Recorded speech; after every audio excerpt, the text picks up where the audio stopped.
I got a great question on one of my recent videos, and so I thought today we would dive into what to do when your to-do list isn't working. This person left a comment and said, how do you get yourself to stick to a plan that you make for the day?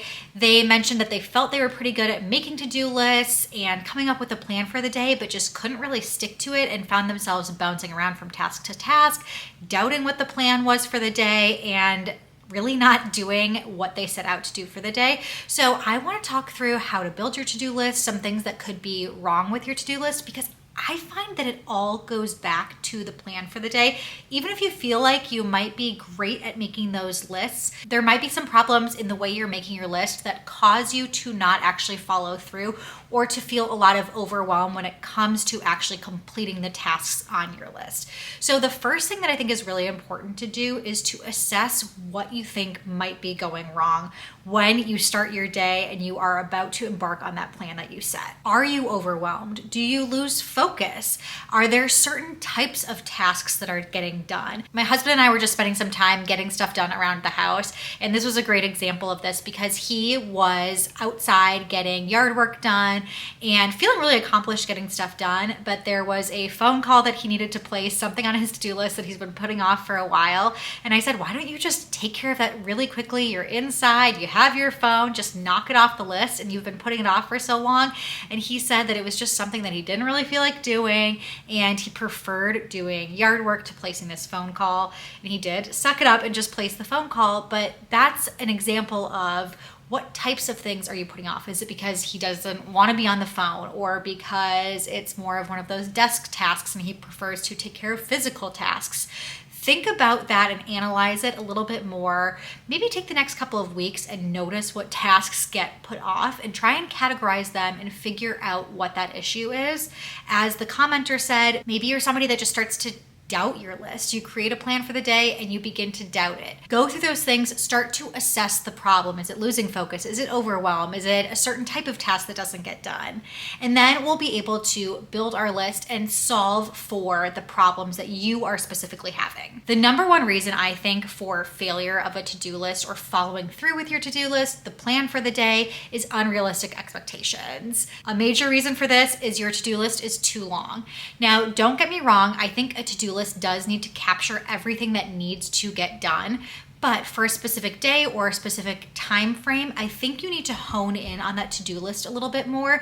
So you can't have your whole long running to-do list just in front of you and that's what your plan is for the day. That is not a plan at all, because some tasks might be things that can take months to take care of, or things that you don't need to do right now and they're not a focus for the day. They are a focus for maybe a week from now, but you don't want to lose track of those items, so they're still a part of your larger to-do list. They just can't be a part of your plan for the day. So the unrealistic expectations, the really long to-do list, leads to so many of these other problems. If you do identify what the issue you think you have might be, or issues, I bet you can understand that something like overwhelm would easily result from a really long to-do list, or not being able to focus because there's so many things that you're looking at. See what I mean? How this is all connected. So let's talk about how to fix the problem. Like I said, keep that really long to-do list so you don't lose track of the tasks that you have, but let's focus in on how to narrow down for what you need to get done in the day and have that plan of attack. One of the best ways to figure out what's going to be a task for a specific day versus something in the future is to prioritize your to-do list items. Prioritize meaning in a couple of different ways. Prioritize by importance, but also prioritize by time sensitivity. Is there a due date associated with one of these items? Maybe you need to RSVP to something by a certain date. If something's more important on your to-do list, you're really going to want to prioritize that and make sure you're getting it done and not just knocking off a bunch of tasks that are kind of meaningless or don't hold the same value that those really important key tasks hold. So if you're thinking about this visually, how does this work in a to-do list? You could mark it by a little star or an asterisk, or you could create columns. I really like having columns because I think there are lots of things that you're going to want to mark with each to-do list item. So if you have multiple columns, you could have a column that indicates the level of importance. You could just have important, not important, and put a little star in that column. You could have a scale from 1 to 5 or 1 to 10 happen. Create a system that works for you, but the next column you could put in a due date if there is some sort of a due date. In the next column, I would recommend, in a way to help solve for these problems, is to figure out how long you think the task is going to take. Is it unrealistic of you to put something on your daily to-do list if it's something that's going to take multiple days? Maybe it's a months-long project and it's going to take a really long amount of time. That will be helpful for you to put on your to-do list in that next column, how long, just approximately, you think it's going to take you. That way, when you're going through your list and figuring out what you want to tackle for the day, you can quickly look at these columns. Let's say you have a task that's going to take a month for you to do, and you look at that column and you see it's going to take you a month. You notice on the other column that you have a due date that's 5 weeks from now. You're probably going to want to get started on that item because it's going to take you 4 weeks. You only have 5 weeks. If you don't have the sense of time, both in time sensitivity, meaning a due date, and the amount of time that it's going to take you to do something, you can easily miss deadlines, miss due dates, and start to feel unorganized very quickly. The last column I would add would be for those tasks that you recognize as the ones that are neglected. Find a way to denote that in a different way from the way you decided to denote the important tasks. Maybe it's a little smiley face or a heart or something like that, but you need to somehow mark those tasks that you're putting off. So it's a little bit of a reminder for you every time you look at it, so you know, this isn't one of my favorite things to do, but I know it needs to get done. And we'll talk about that a little bit more in a second, but make sure you have that category as well and it's marked somehow. After you have all of those columns on your to-do list, I would also segment off your to-do list in a couple of different chunks, creating categories. For me, I might have categories for personal, I might have categories for work, I might have categories for family tasks, or another category for home tasks. Maybe you have joint tasks with your spouse that you want to put in a separate category. It's going to be different for each person, but having all those categories jumbled together will lead to the previous problems we hopefully identified, the overwhelm, bouncing from task to task, because different tasks need to be completed at different times. So when I am at work and spending time during my workday, I need to be focused on my work tasks. And then on the weekend, maybe I want to be doing tasks for the house and tasks with my spouse, with my husband. And it's just too messy to have to dig through all of those different categories when they're all mixed together. So having separate categorized to-do lists based on the different groupings that fit your life the best will really help you to hone in on the different areas at the time that it's important to work through those things. So now we've hopefully assessed the problem, you've figured out what's causing you issues with your to-do list specifically, or again, figure that out over the next few weeks and start to understand what types of tasks aren't getting done and why.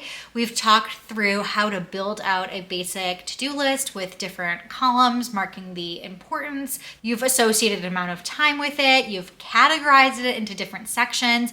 Now, when you go to create your plan for the day, I want you to specifically pick out your important tasks that need to get done, highlight those, make sure they get on your to-do list for that day. Again, looking at the amount of time it's going to take to get something done, impending deadlines, putting things on the list that need to get started because of how much time it's going to take and when you need to get it done by.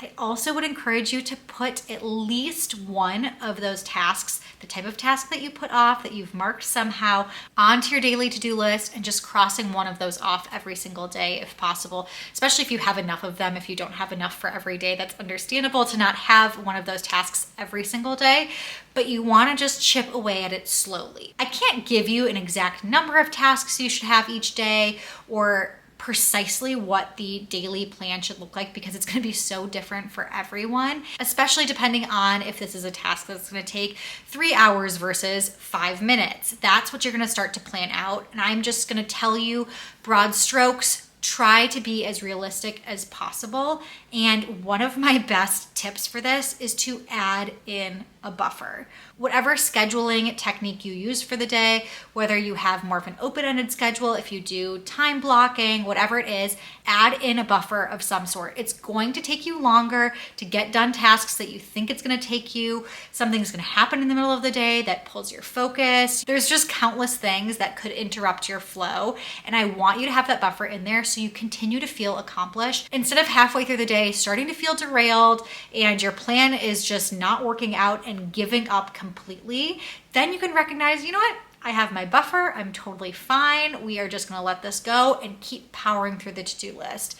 I am the type of person that can easily feel like if something's going wrong, just give up on all of it. And if I give myself that grace of a buffer, then I'm allowing myself to feel like I'm still on the plan. Beyond that, have confidence in yourself, feel positive about everything you're able to cross off that to-do list, and know that if things don't work out perfectly today, there's always tomorrow. Don't be afraid to roll things over, adjust, adapt, and every day is a new day. Start it off with that intention and don't give up midday if something happens in the middle. Hopefully that quick and dirty run through of how to stick on plan with your to-do list was helpful to you. If you have any other tips, leave them in the comments. It's always interesting to see what you specifically do to keep your life sophisticated. I'm so glad you joined me today. If you have any other ideas or questions about how I run my days or anything like that you'd like me to expand upon on another video, I would love to do that as well. So just let me know. But until next time, I will see you all later.